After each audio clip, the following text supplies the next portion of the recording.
Hello and a very warm welcome to a brand new edition of World Panorama with me, Frank Pereira. Let's, as always, get you a roundup of all the latest happenings from the world. Here are the latest headlines. Colombo High Court awards death sentence to 5 Tamil Nadu fishermen arrested on charges of drug trafficking. Tamil Nadu government condemns the verdict. New Delhi to appeal in Sri Lanka's apex court. Swedish Prime Minister Stefan Löfven ignores Israeli protests. Swedish government officially recognizes state of Palestine. Palestinian leadership welcomes the move. Violent protests topple government in Burkina Faso. Army announces creation of transitional government. President defies calls to step down. An unmanned cargo rocket carrying supplies to the International Space Station explodes seconds after liftoff. NASA launches probe into the incident. Damage estimated to be in millions. Our top focus on the show this week. The AIADMK in Tamil Nadu has condemned the death penalty awarded to 5 Tamil Nadu fishermen by a Sri Lankan court, saying that the ruling has incensed all sections of society. It has asked the Prime Minister to intervene in the matter. Chief Minister Selvam described the verdict as unjust and raised apprehension whether the fishermen received a fair trial or not. He said the state government had insisted these fishermen were innocent and the case had been foisted on them, and also that the evidence against them in the court is a fabrication. The Ministry of External Affairs says that it is ready to appeal this lower court judgment. The Indian High Commission will provide legal assistance to these fishermen to move a higher court, but they have to do it before November 15th. A lower court in Sri Lanka sentenced 5 Indian fishermen to death on Thursday. They were arrested by the Lankan Navy 3 years ago for trying to smuggle drugs. All the fishermen are residents of Rameshwaram area in Tamil Nadu. India was quick to express its disappointment on the verdict. It will move a higher court now to appeal against the judgment. We intend through our High Commission to appeal against this judgment at a higher court. Simultaneously, we have been pursuing with the Sri Lankan government our view that we feel that these fishermen are not guilty because we have done our due diligence on our side. The arrest of Indian fishermen who stray into Lankan waters has long been an issue in Tamil Nadu. Political parties in the state also reacted strongly to the Lankan court's verdict. Some even pointed out how this may have an effect on bilateral relations. It is a known fact that government of Sri Lanka is pursuing a very hostile policy to the Indian fishermen, towards Indian fishermen. I don't know why the government of India was so lethargic or so careless in not taking proper action. Even now it is not too late, I think. The government of India, there are appeal provisions. It is the paramount duty of the Union Government of India, NDA government of Mr. Narendra Modi, to take effective diplomatic steps to protect these people, to save them from the gallows and to get them released from the prison. In May this year, Sri Lankan President Mahinda Rajapakse assured Prime Minister Narendra Modi to resolve the issue on a priority basis. Hundreds of fishermen were released from Lankan jails within days in a sign that both the nations were eager to put an end to it. However, it remains to be seen if this judgment has a political impact in Tamil Nadu in the coming days. With inputs from Akhilesh Suman, Bureau Report, Rajya Sabha TV. Joining me on the program this week to talk about this very issue is former diplomat Mr. Rajiv Dogra. Thank you so much for joining us, Rajiv Dogra, and welcome to the show. Let's talk about the Sri Lankan fishermen issue in detail. Now, of course, this is a very tricky situation for the Indian government as well, because the Sri Lankan government is claiming that, laws were broken. These fishermen were trying to smuggle drugs into the country. So, I mean, whom do we believe in this particular case? Because the fishermen are saying that they have not done anything wrong. The Tamil Nadu government has gone ahead and supported them as well. So how do you look at this entire issue?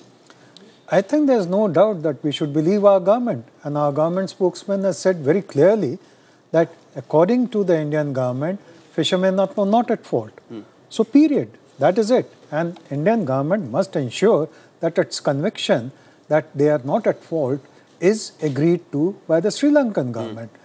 Let me go back historically on what happens when nationals of countries are arrested or sort of subjected to some process which is in doubt.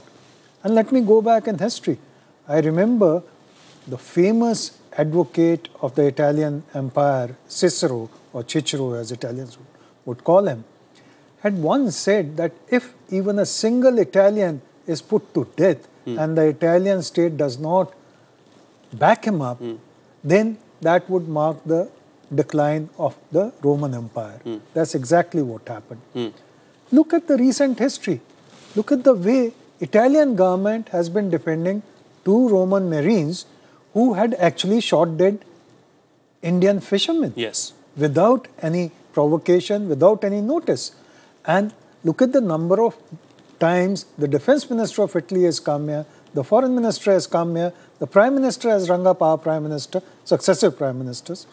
Look at the way America is reacting to the beheading of two American citizens. They have launched a virtual war against ISIS for various other reasons, but primarily the trigger was the beheading of the American citizens. And here we are discussing whether they are innocent or not innocent. But in this particular case, it's a little different, isn't it? Because the government is claiming that, these people were smuggling drugs into the country. We've seen several other countries as well that drug smuggling laws are extremely, extremely stringent. So it's not as simple as comparing it to the Italian Marine case for that matter, or for that matter, even comparing it to the beheadings that have taken place in the Gulf region. So from that perspective, if something has gone wrong and if they've actually broken the law, should we look at it a little differently is what I'm saying. Well, I'm glad you asked this question. Killing is much more than breaking the law. Yes. It is breaking the law of humanity. Yes. In any state.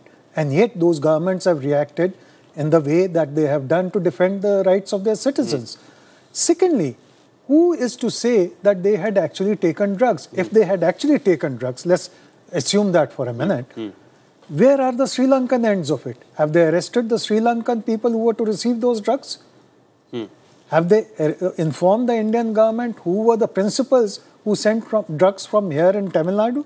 Or was it ISI which was arranging all this drama? Or they did not have drugs at all? Second, since 1976, in the rare case that Sri Lanka has passed a death sentence, it has not been carried out. So 1976 was the last time that they had a death sentence. And just now, they had to advertise in Sri Lankan newspapers to get hangmen for the job, one of whom refused ultimately to join the job. So Sri Lanka is obviously carrying out some hidden agenda against Indian fishermen because the statistics of Sri Lankan Drug Control Board are the following. In last 5 years, they have arrested 114 foreigners on drug charges, smuggling drugs. Yes. Of them, 50 are Pakistanis. Not even a single Pakistani has been convicted with death sentence. I don't know whether many of them have been convicted at all of any sentence at all. My feeling is that their relations with Pakistan are so close that they'll be sent back. Okay. Now, the Indian government, in fact, the Ministry of External Affairs spokesperson has said that, the Indian government is trying to do everything to try and help out these fishermen who are stranded there in Sri Lanka. But how do you see this issue panning out over the next few days? Because the fishermen have time only up till November 15 to appeal in a higher court. What kind of assistance are they really going to get from the Indian side? Do we see the Indian government arm twisting the Sri Lankan administration in some way or the other? Well, I think spokesman has given out just the right kind of response. A, that the government of India is convinced that they are not guilty. B, government of India has been giving them consular assistance right from the beginning, November 2011 when they were arrested. And the government of India intends to continue giving assistance in such a manner that their rights are protected. Beyond this, any civilized government can't do anything. So, they only have to appeal to the good sense of Sri Lankan government that if a wrong has been committed by their authorities who have arrested them, perhaps not even in their territorial waters and on false charges, then they should be able to relook at the entire issue and to release them if they are innocent and if they have been arrested on wrong charges, which, according to the spokesman's statement, seems to be the case. All right. And as far as this issue is concerned, it's a very emotional issue. It's a politically charged issue as far as Tamil Nadu is concerned. This is probably the only issue where we've seen political consensus from all the parties within the state itself. How much of a bearing is the pressure from Tamil Nadu really going to have on the central government, do you think? Well, firstly, I think we are sitting in New Delhi and Tamil Nadu seems to be very, very far from New Delhi.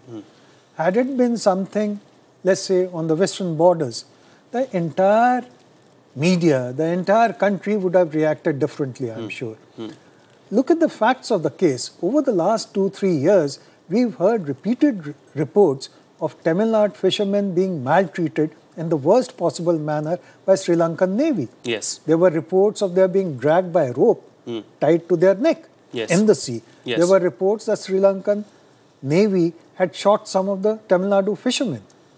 There were reports that their boats are being regularly confiscated. There was just one instance of a Chinese fisherman's boat being confiscated about 1.5 years back. Within a day, the Chinese came down so heavily, within a day they had to release the boat and the fishermen. Our boats are not even released. Fishermen are released as a great favor. Yes. So obviously, it is Sri Lanka which is putting pressure on India. And unfortunately, the Tamil Nadu cries and the Tamil Nadu appeals are not being heard in Delhi by the previous government. Hopefully, the present government would react differently. All right. It remains to be seen what's going to happen over the next few days. Thank you so much, Rajiv Dogra, for joining us on the program this week and putting things into perspective for us. Well, moving on from the fisherman issue to some more world news now. An unmanned cargo rocket carrying supplies to the International Space Station exploded seconds after liftoff on Tuesday night. This is the first disaster since NASA turned to private operators to run its cargo. Here's a detailed report. 3, 2, 1. A 14-story Antares rocket blasted off from a commercial launch pad in Virginia, carrying cargo for the International Space Station. CRS mission, the ISS. But moments later, this happened. The spacecraft burst into flames and plunged back to the ground in a massive ball of fire and smoke.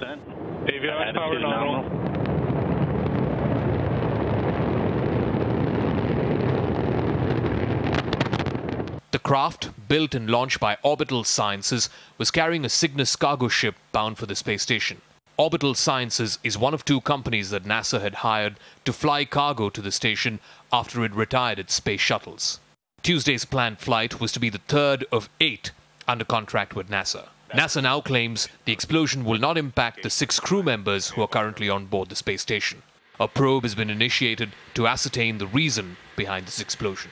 The investigation will include evaluating the debris that we will find around the launch pad and everything associated with it. The station's in great shape. The crew's in good shape. We've got plenty of work for them to do on orbit and plenty of supplies on orbit to keep them going for quite some time. Several hours later, Russia launched its Progress 57 cargo ship for the International Space Station from Kazakhstan. It's carrying over 2 tons of food, fuel and supplies. It's expected to dock Wednesday. Well, it's time for a short break now. Up next, Sweden becomes the first EU member to recognize a Palestinian state. That and much more. Stay tuned. We'll be right back.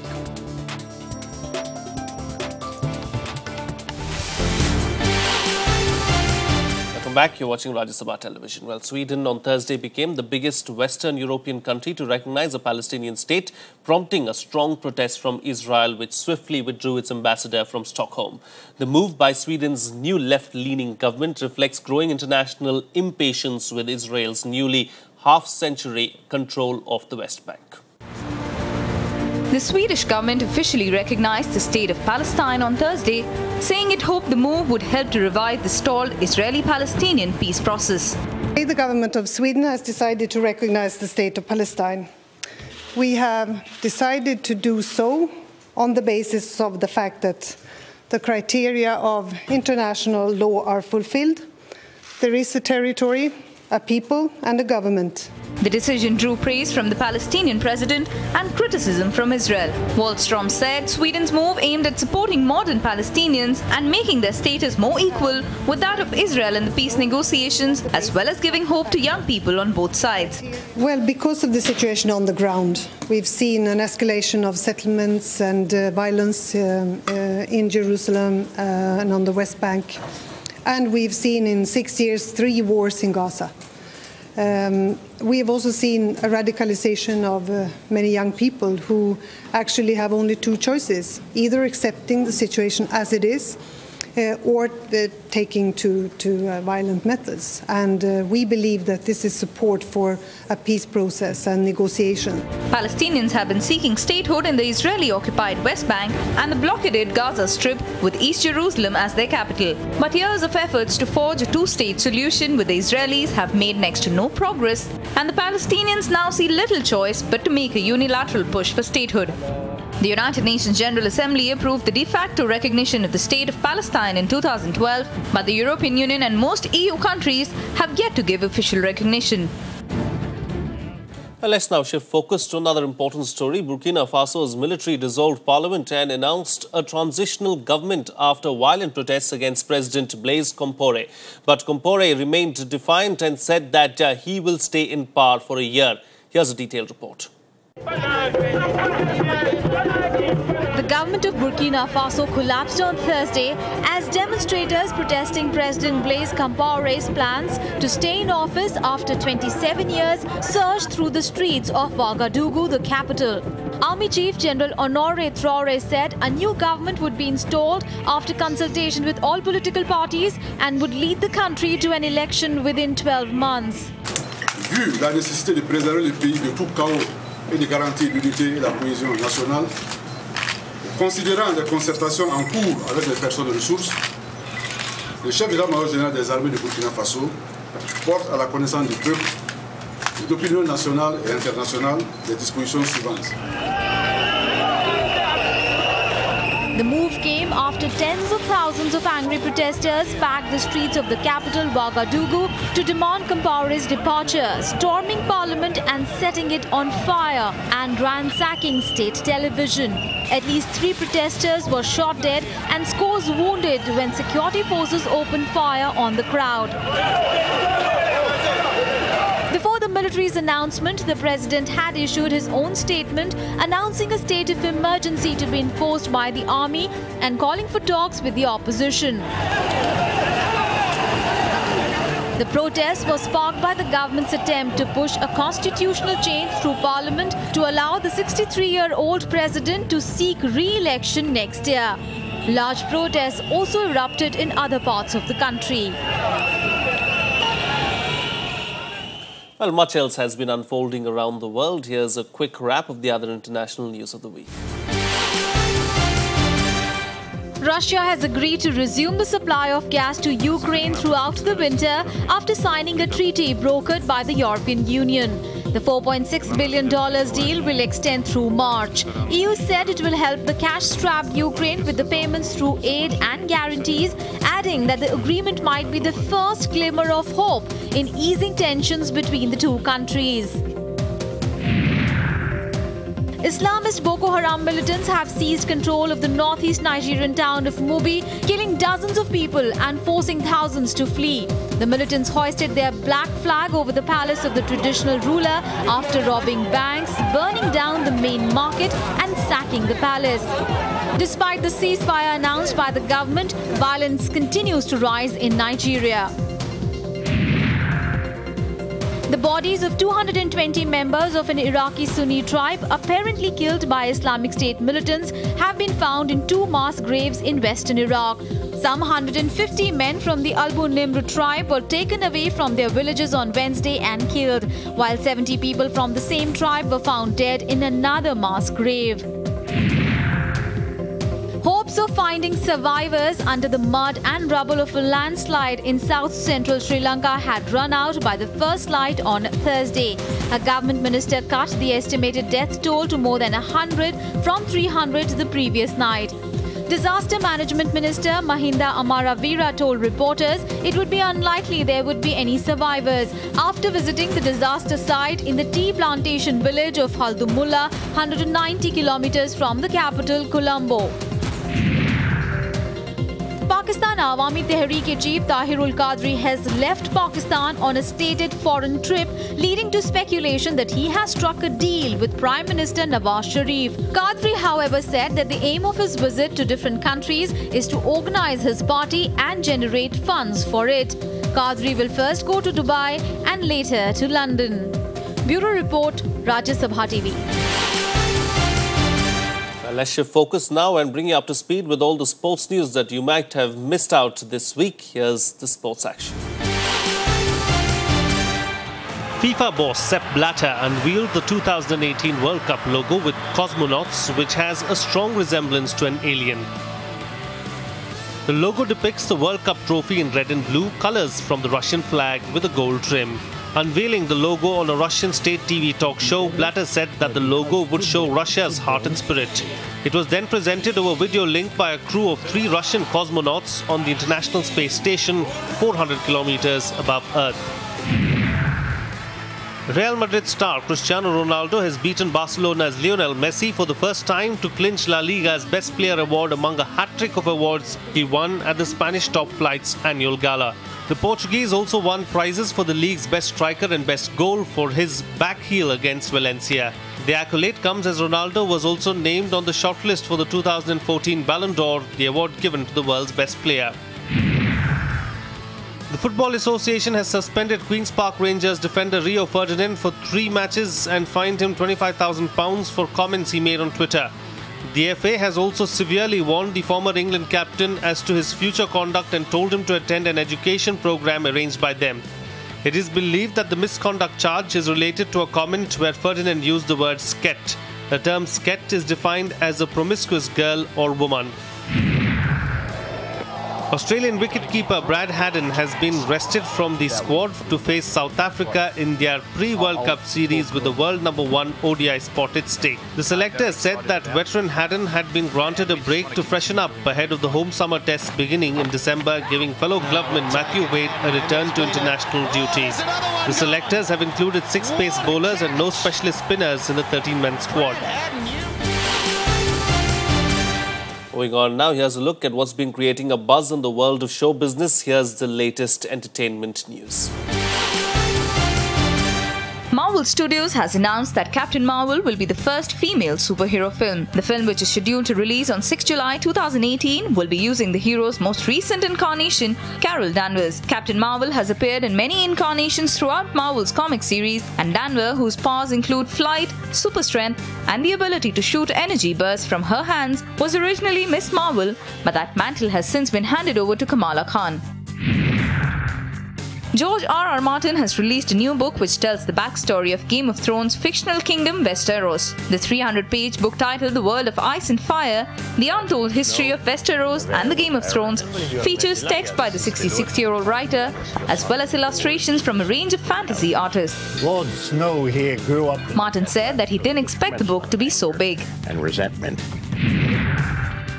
Keanu Reeves is set to star in yet another sci-fi movie titled Replicas.